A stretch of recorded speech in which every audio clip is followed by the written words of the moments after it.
While this is happening, I've got here about 30 copies of the Birmingham Business Charter for Social Responsibility.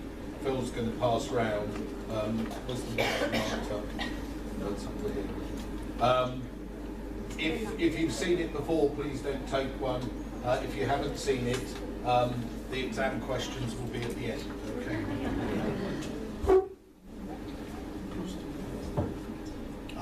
Yeah, if I get too close, I'm going to definitely win it. Right, I'm Councillor Stuart Stacey from Birmingham. I think we start with a little lesson on politics. I haven't got any pretty pictures of politics, unlike Reinhardt, but well, maybe I can. Hold on, which way did we go? Which one? This one?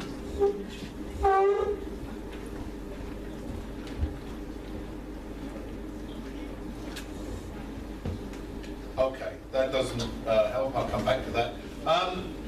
Birmingham, the political system in Britain is different to most of Europe, so we don't have a mayor. We have a Lord Mayor who's a ceremonial head, a bit like the Queen, but the system of government is a leader of a council, and the leader is chosen by all the councillors.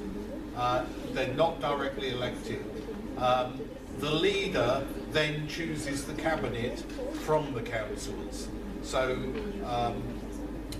that's to get across. The second thing is we don't have regions. The only time now we seem to have regions is to elect the MEPs, members of the European Parliament. Under the previous government till 2010, we had regional development agencies that were responsible for overseeing regional development, economic development. They got abolished by the incoming Conservative Lib Dem government because the Conservatives don't like the idea of regions whatsoever, smacks too much of Europe, and they set up instead local economic partnerships, which are collections of local authorities. I mean, the one we've now got seems to have been on the basis that at the time Birmingham was controlled by Conservatives and Lib Dems, so they joined up with all the other Conservative local authorities and said that was the local economic partnership. Political allegiances in some of those have changed, but the geography of it is not very sensible. So Birmingham is a city of 1 million, nearly 1.1 million, in a conurbation of 2.2 million, in a sub-region of 2.5 million, in a region of 5.5 million, and yet our local economic partnership ignores they've got a separate one for the rest of the conurbation. So it's really strange. So that just gives the background to what we have to operate within. So the task we face is that the areas of deprivation in the city, and of the 10 most deprived electoral wards in Britain, 4 of them are in Birmingham. And we have several others that are only just outside that. This shows the map of Birmingham 2004, just happens to be when Labour last lost control. And the dark areas are the areas of social deprivation. You'll see some nice light coloured green areas at the top and bottom.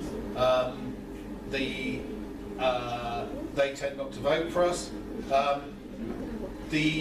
But one of the issues is there is a railway line that runs from up here, down through the city, down here, and depending on where you live on that railway line, your life expectancy varies by 9.5 years. So that is the degree of difficulty that we have in tackling and supporting people who live on the wrong bit of the railway line. It's not which side of the tracks you live, it's where along the tracks. and nothing really much changes over time. And in fact, I could have gone back before 2004, and it would have been very much the same proposition, same position. So the economic tools we were using weren't really having an effect in reaching the most difficult. So how else could we tackle this? And one of the tools that was come up with was procurement.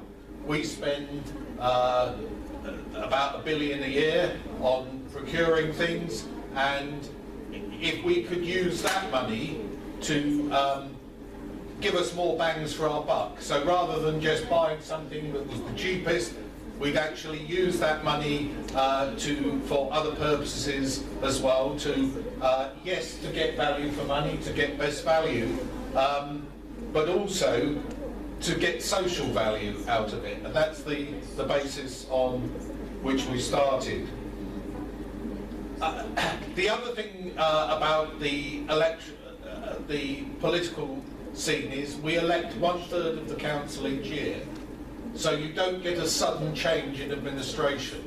And in 2011, after the Liberal Democrats had sided up with the Conservatives in national government, their base support in Birmingham totally evaporated.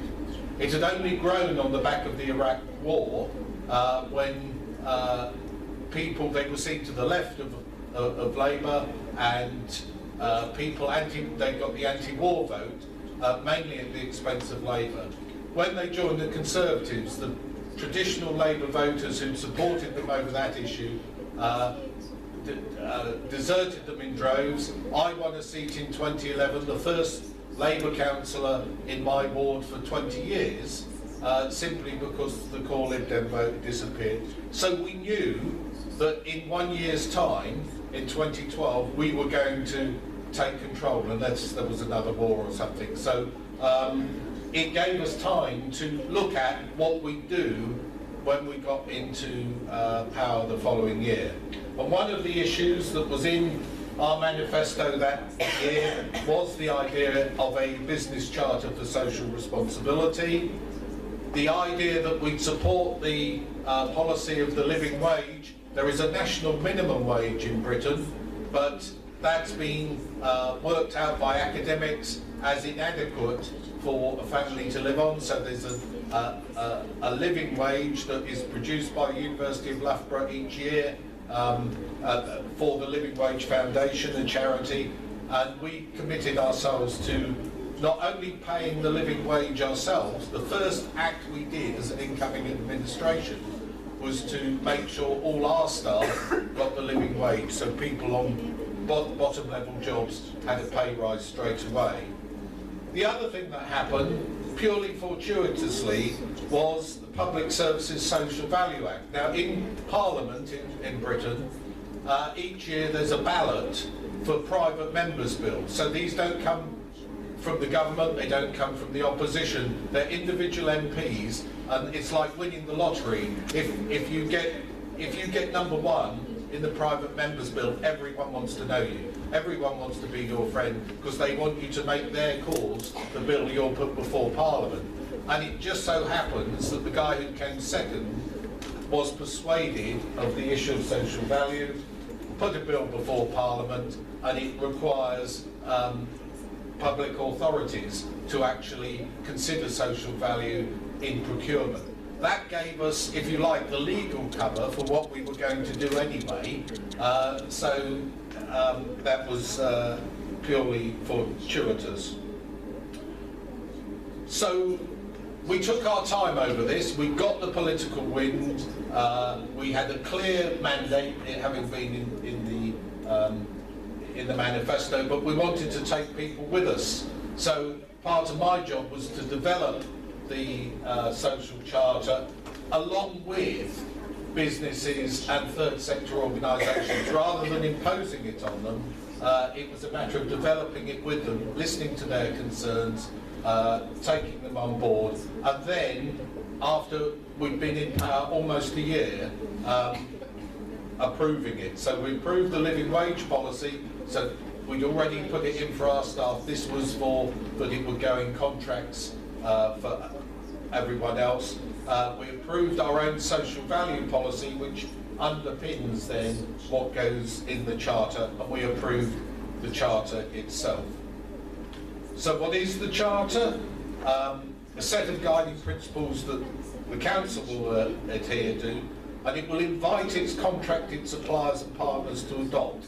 Now, I understand from Reinhardt's submission this morning, this is soft regulation.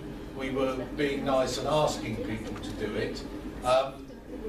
My favourite quote, I have to ask nowadays, how many people remember Lyndon Johnson? Yeah, and one or two, the older members are the political scientists. Lyndon Johnson was the Vice President of the United States. After Kennedy was shot, he became president, and he had a certain style about him. And he was being asked to, I forget which war it was, because he was a bit of a warmonger, that his staff were advising him to win the battle for hearts and minds of a certain country or whatever. And his famous quote was, "If you get them by the balls, their hearts and minds will follow." Now, I understand that's hard regulation. So while we were being nice to people, we were then saying, by the way, if you want to contract off us, you've got to do it.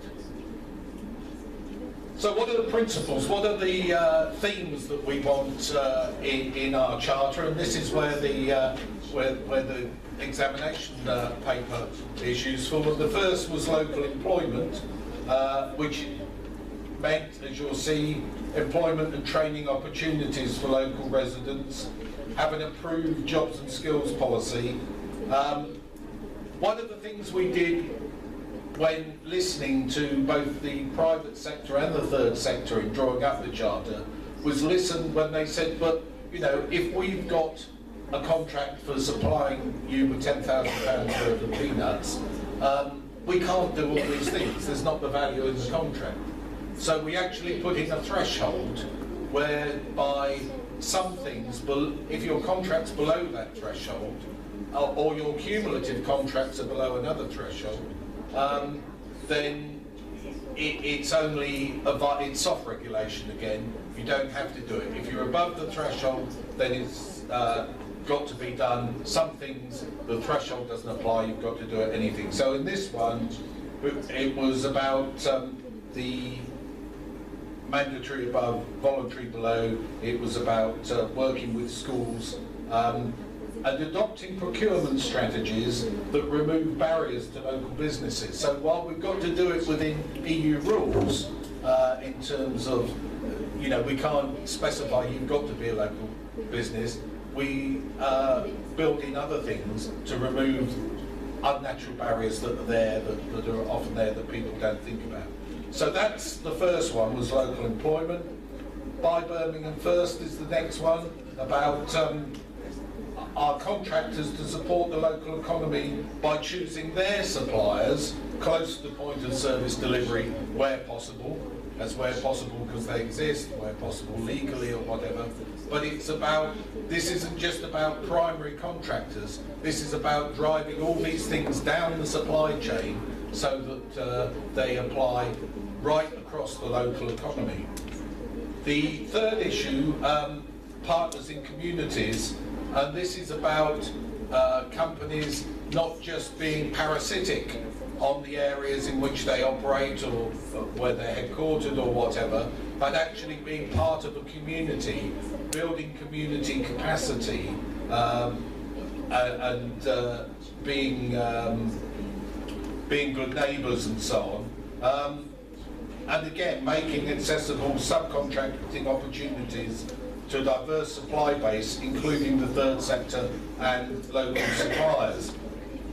So it's being a good neighbour and helping the people around you.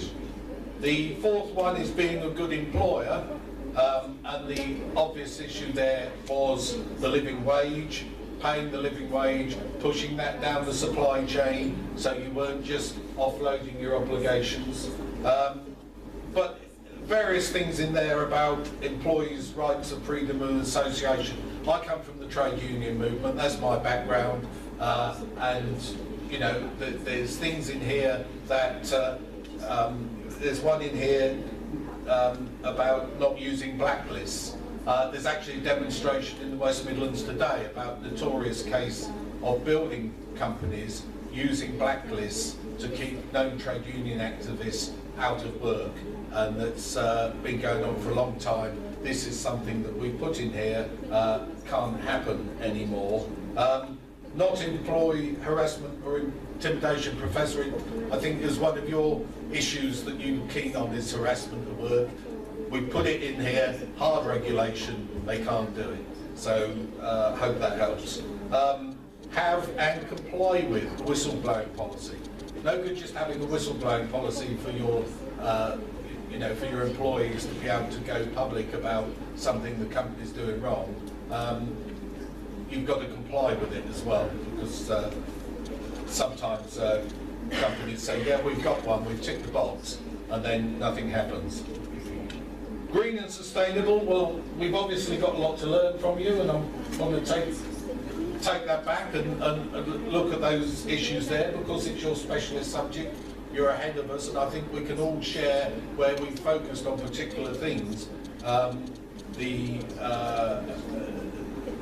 what we can do. Some of ours, for example, the voluntary below threshold, is for smaller companies don't even understand the issue of carbon emissions, measuring carbon emissions, and it's about just consciousness raising.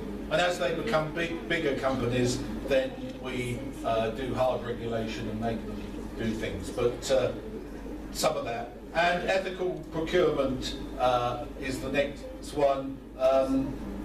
Covers all sorts of things like people paying their fair share of taxes, and not doing the famous case in Britain of Starbucks.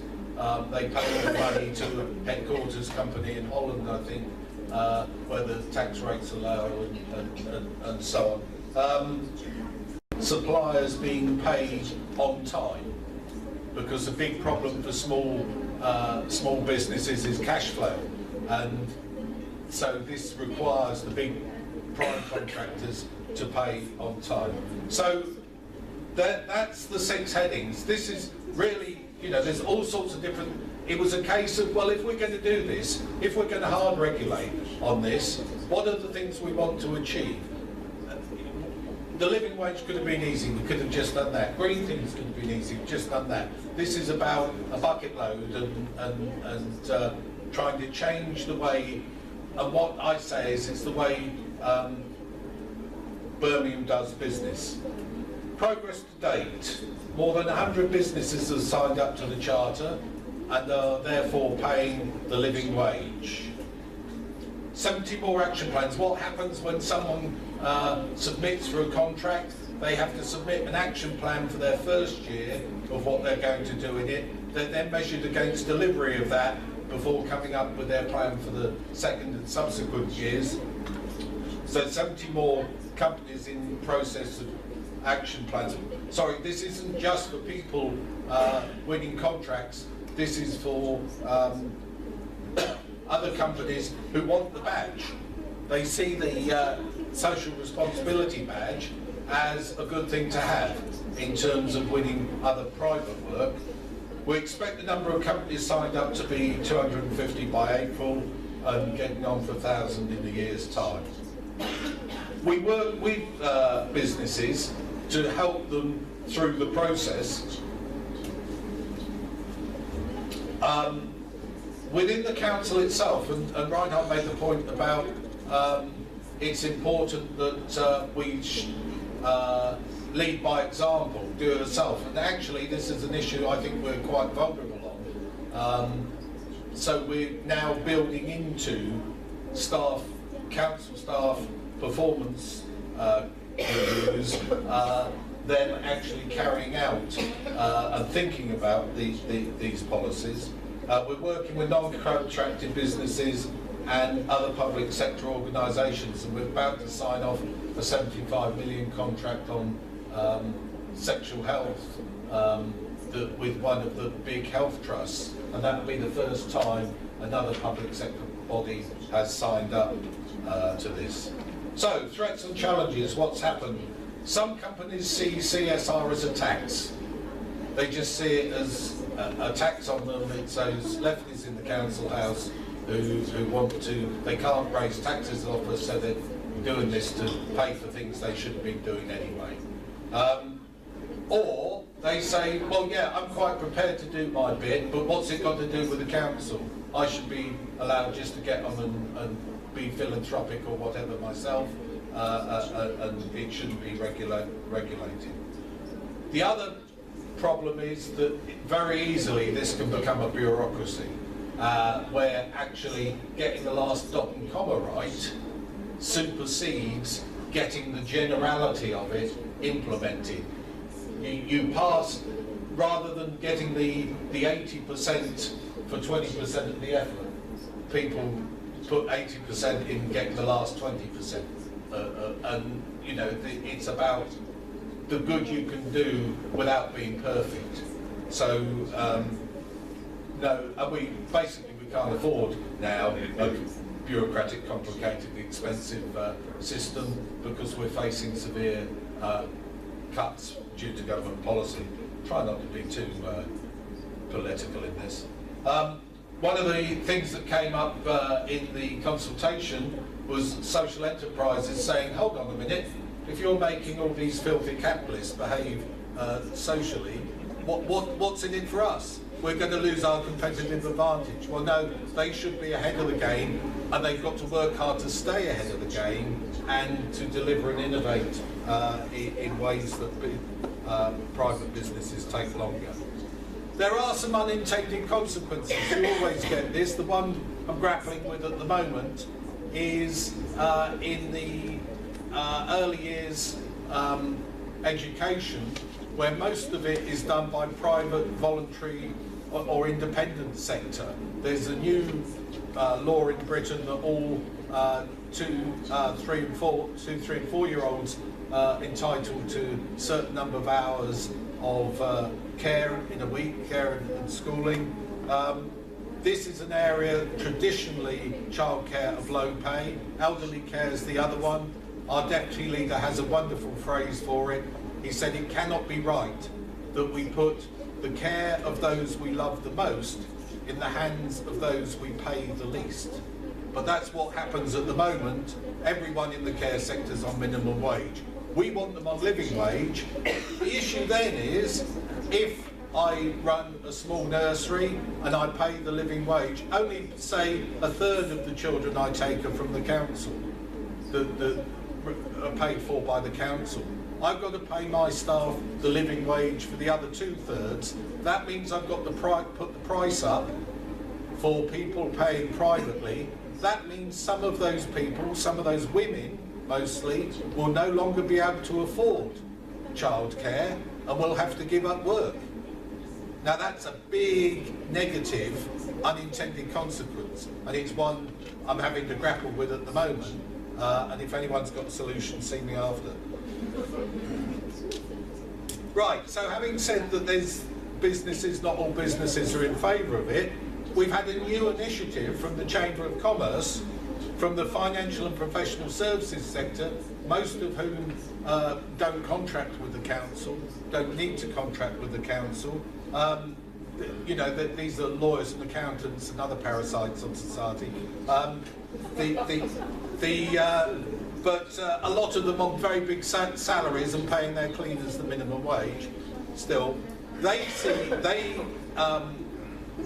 have set up an initiative on CSR cities around schools, helping with schools.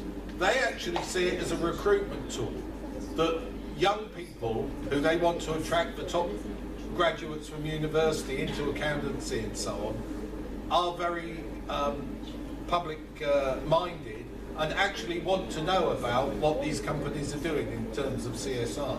So they see it as an investment for recruitment. They're targeting schools now in a coordinated way. The president of the chamber tells a lovely story about one head teacher he discovered who got 3 different professional companies helping his school because he was very good at lobbying.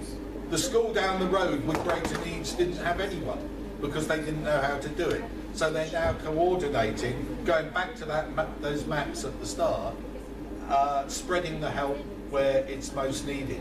This has come from the private sector itself. It's only one round issue, which is schools. Is that CSR? Is it a bit of CSR? That's an argument we'll get to down the line. Next steps. Right, we want to re-examine the charter to see if there are any extra other bits that we want to put in, and having listened, I might want to tighten up on some of the environmental stuff. Review, as I said, our process for implementation ourselves.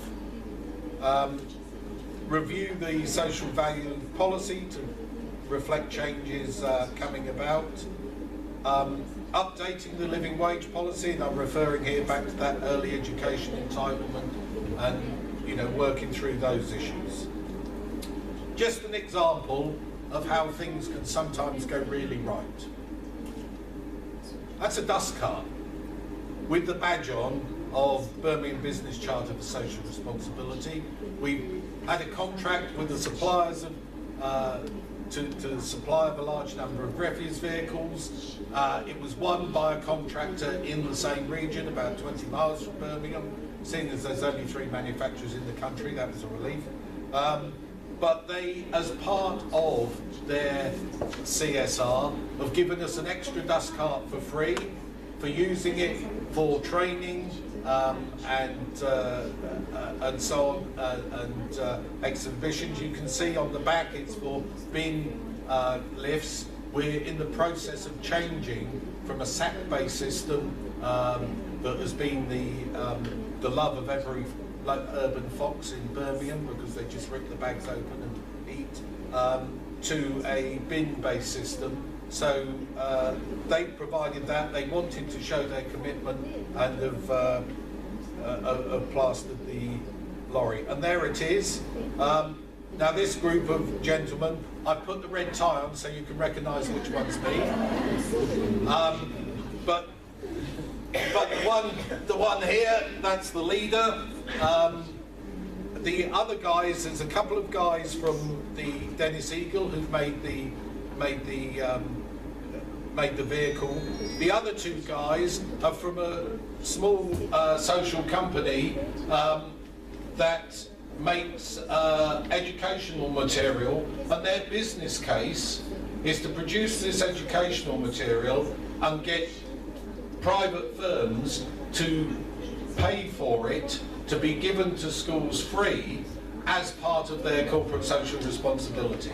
So they've actually seen a business opportunity that they can go along to people and say, you have got these obligations, whether voluntary or mandatory.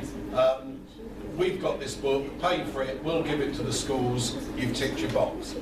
What they've actually got together and done here is the lorry manufacturers are paying for them to write a new book on waste and recycling, which will be given to schools to try and change behaviour of young people, and through that their families, parents and families, that take the book home about recycling. I mean, I did say to the refuse lorry manufacturers, you're trying to put yourself out of business, because if people reduce the waste stream through this, we'll need to buy less lorries. But they were quite happy with that.